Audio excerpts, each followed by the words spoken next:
If you've injured your collarbone or you're going for a collarbone repair, this is what you should expect. So this is Jay. Jay fractured his collarbone while mountain biking, fell off the bike, landed with his arm out, broke his collarbone. Not a fun time, was in a lot of pain. So initially what we did is we put him in a recovery position. So this involves, if you don't have any emergency supplies on you, you can use your shirt. You just wrap your arm around your shirt and this acts as a temporary sling. This lets you get to kind of a first response or to your doc just to get it assessed and get it reviewed. But with Jay, he went for the scans, it was definitely broken.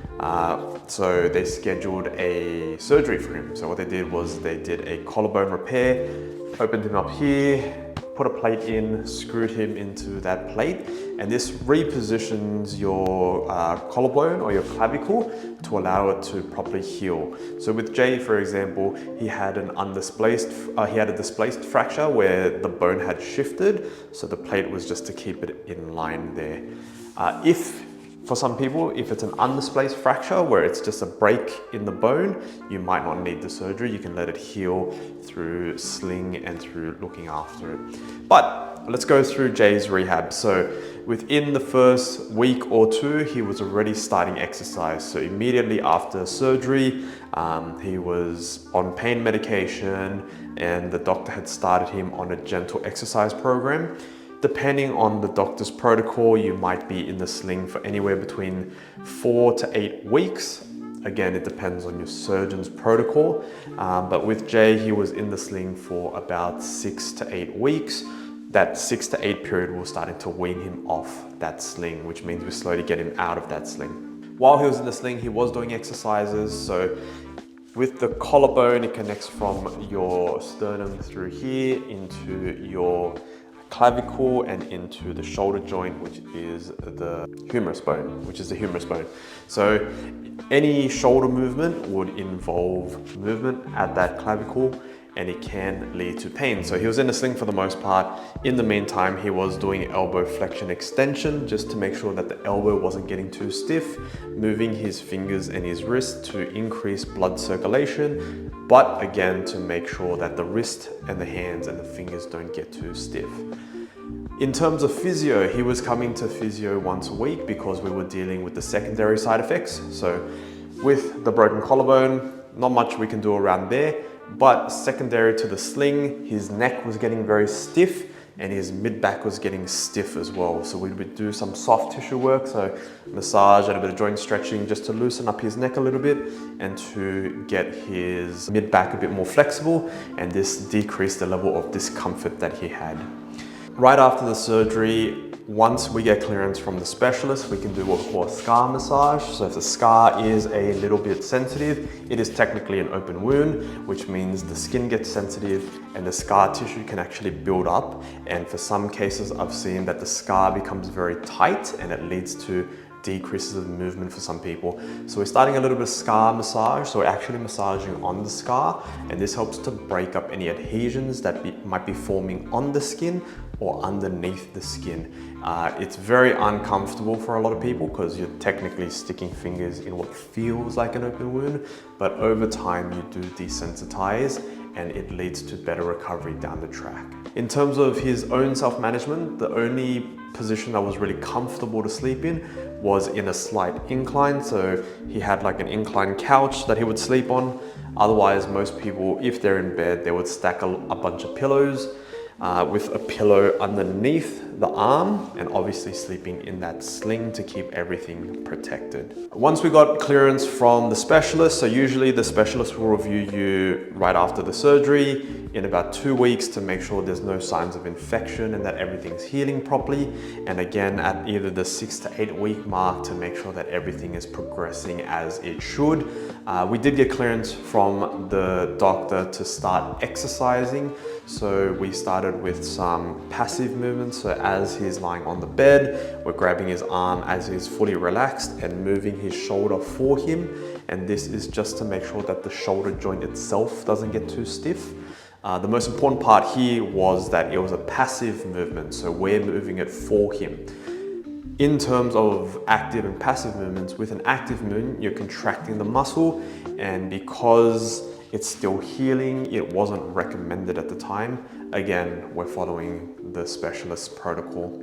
So we're doing passive range of motion, and usually by the 6-week mark, we're aiming to get at least 90 degrees of flexion, which is about here, getting to abduction at least 60 degrees, which is about here, and external rotation to neutral, which is about here.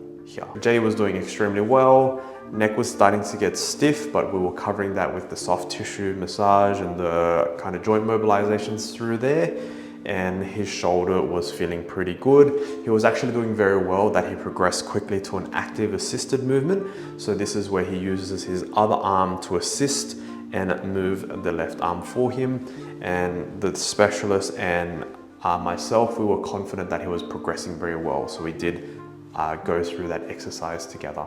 Once we passed into the 8-week mark, the 6-week mark, sorry, we started to get him out of the sling. So starting with kind of resting without the sling. Sleeping, we usually keep it in because you don't know how you toss and turn at night, and it's very uncomfortable for some people, but we slowly got him away from being in the sling. Once he was out of the sling, we start to move towards more intense stretching exercises. So this would include more active assisted. So we would do the JPL, the Jean-Pierre Leotards. We would do pulley movements. And in clinic, we would get him doing some gentle movements through there. We'd also start some very gentle activation exercises. So isometrics, some external rotation, just to get the rotator cuff switched on, getting him to switch his shoulder muscles on actively. So just pushing against just to get the muscle going, and this is a good introduction moving on to the next part of the program. So the next part of the program, we started to incorporate more active exercises. So this is when you start to move your shoulder joint against gravity without the assistance of your own hand or of a practitioner. So with this exercise, we started to do just the basic movements of the shoulder. So shoulder flexion, shoulder abduction, external rotation, internal rotation, and hand behind back, which is technically internal rotation. Moving through those exercises with the goal that later on he was going to get back into a gym program. So we continued this for another 3 to 4 weeks. Obviously he would come in with some soreness over the scar, some soreness in the shoulder, and some soreness in the neck. So we would work through those areas as well. Everything was going well. We went back to see the specialist at about 12 weeks, which is the 3-month mark.